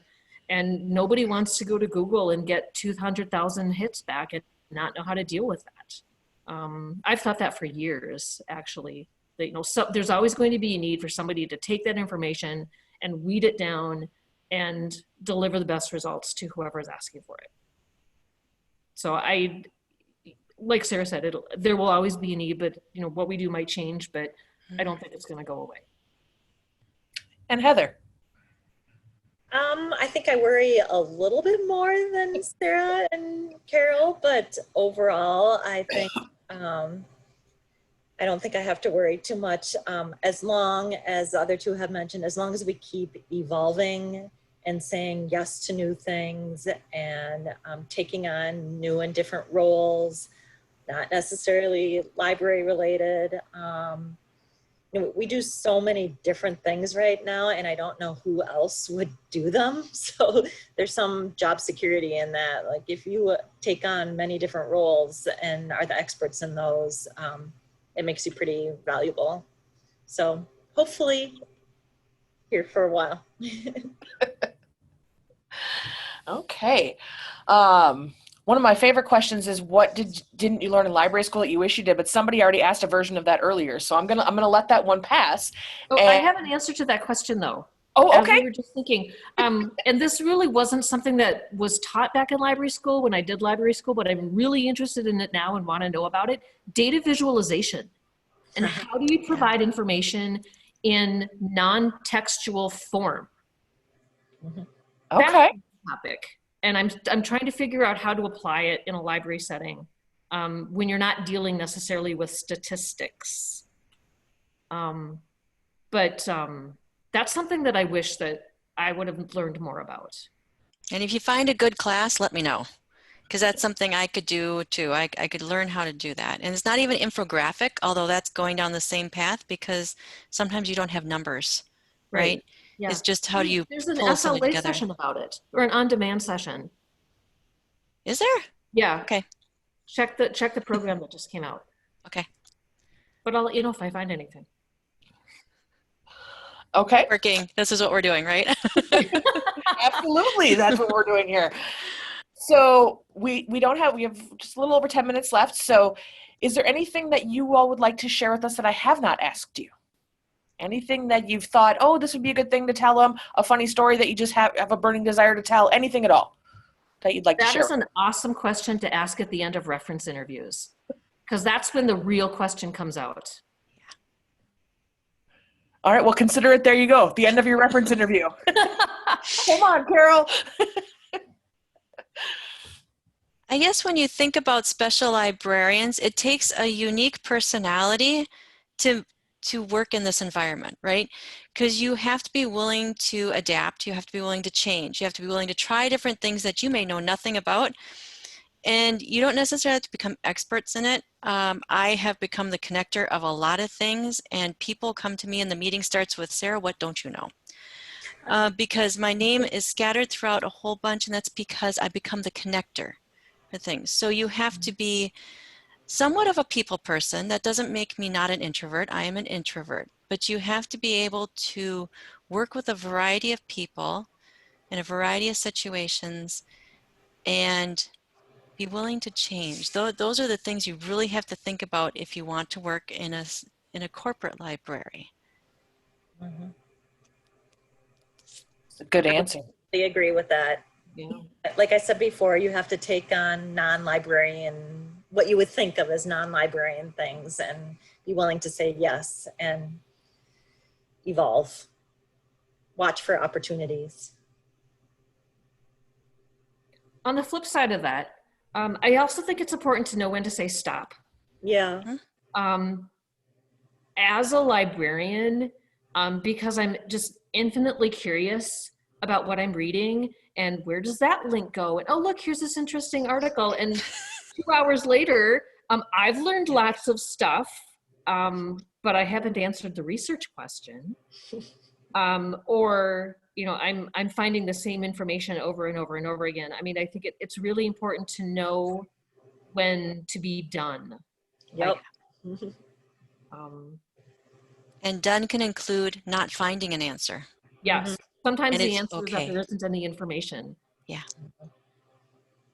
But I think that if you justify where you looked and how you looked and what you searched, people accept that as an answer. Yep. All right.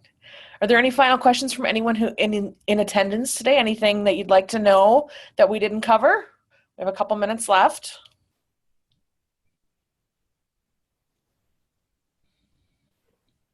Okay.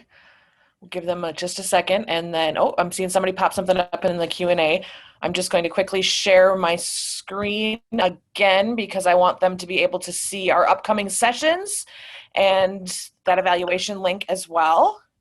I did get someone in the Q&A said, oh, Shannon wants you all to know that lynda.com through your public library has classes in data visualization.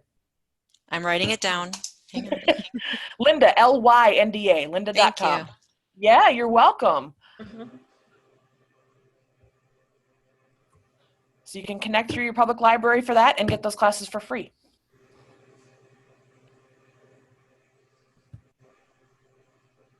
And thank you, Shannon.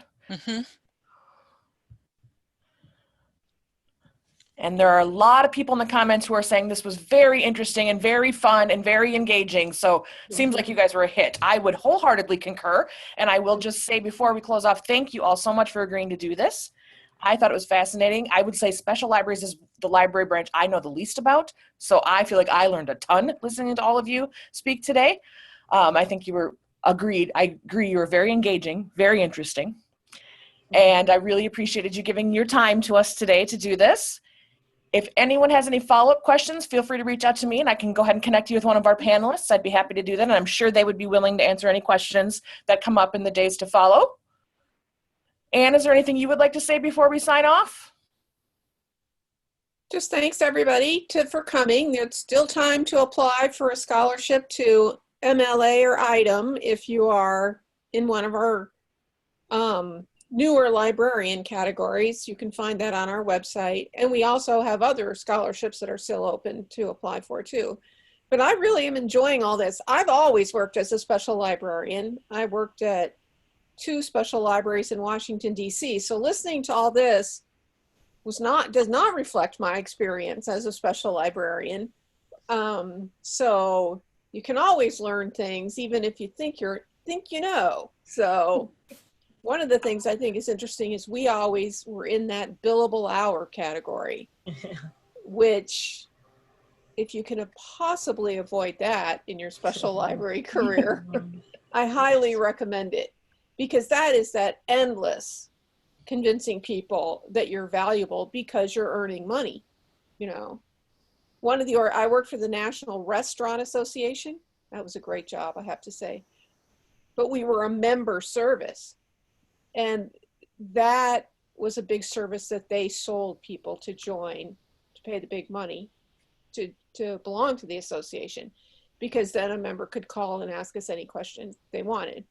And on any given day, we could talk to a guy with a hot dog cart, or we could talk to the president of McDonald's. I've talked to both. So special libraries are special for a reason. So anyway, that's all I have to say. It was great. I loved it. I think we should do another one, another special library one, just because they're so special and so different. Well, we will be doing other special libraries by categories: medical librarians, law librarians, art librarians, things like that down the road. So I really had to work to get this particular group to, cover all special librarians in general. Right. Government librarians. Yes. Got a lot of fun stuff coming up.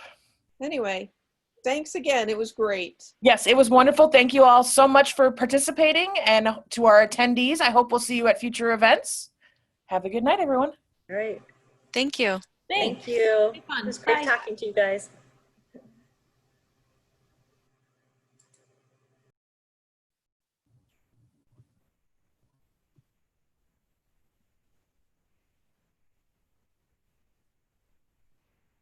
Ooh, wow, they jump out of there quick. Yeah. We're now the There only were- two left. No, there were 38 I saw. That was what I saw too. That was the highest, 38. Right. And that does include the panelists, but whatever. Right.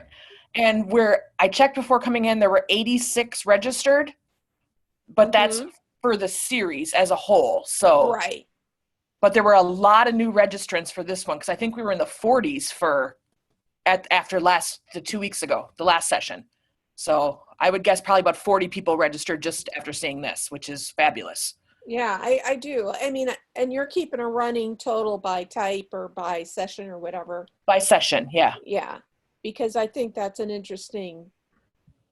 It's interesting. I mean, when we first came on and there were two people, I thought, well, this is going to be a quick call. Yeah, I was a little concerned too, but they wait till 4 o'clock on the dot before they log. Yeah. But they're great. And here's what I also have to say: I don't care how much they're paying Sarah at General Mills, it's not enough.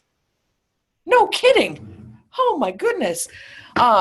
She was making me laugh because I wanted to know what all of their titles were, and she Right. sent back hers is like a paragraph. It's so long. Her actual legitimate title. And I was like, you have the longest title I've ever seen. So she wrote back and gave me the one that she's verbally said, which is still very long. But Well, and also meaningless. I mean, Right. all of those General Mills acronyms that she was talking about in her group, interglobal, whatever. What does this mean? right. There has to be a better way. But man, she does, and she must be way smarter than me. Yeah, it's unbelievable the things that she knows and has to deal with, and Every day, not to mention a time differential. yeah, Because while we were talking, after I was going to ask that same question about the time difference, so I was glad to see somebody else have. But I looked it up. It's 3:48 in the morning there. okay. When she was answering that question, I looked it up. So it was 3:48 a.m. So All right. tomorrow. So I mean, I think she did a good job of explaining how that worked. And that just the whole Indian society is different than ours and how they work and what they do. But yeah. So they're 10 and a half hours ahead in Mumbai is what I'm seeing. Yeah. So if it's 7 in the morning here, it's 5:30 p.m. there. Right. So the days are flipped. And that is Right. kind of what she said. You know, they start the meeting at 7 and it's like the end of their day, although it sounds like their day goes on, you know, that Later, they start yeah. their day. Yeah, they start their day later in the day. And then, you know, based on weather, temperature. Yeah, I thought that whole thing was fascinating. Yeah, I agree. More. Honestly, Well, I thought everything was interesting that they talked about. No, I agree. All three of them were great. Yeah. It's just, oh my God. Most of it is all the technology and all the complicated systems that General Mills uses. And the fact that there's one person and it's General Mills. I don't know. I mean, I know she's only in one division of General Mills. She's in the biggest division of General Mills. Right. You know, they're doing R&D on whatever the latest kind of Cheerios is, or dog food. If she has to look a picture, is there a database of pictures of dog poop? That was hysterical. That was funny. So anyway, I don't know if it was quite as funny as the mobile advertising story, though, that Carol as told. soon as she said that, though, I knew that's where she was going. Oh, I knew that it was going to funny. be that kind of mobile. I knew it was going to be truck advertising. I don't know why. Probably because I've answered that question too. But interesting. I don't know. The dog poop wins.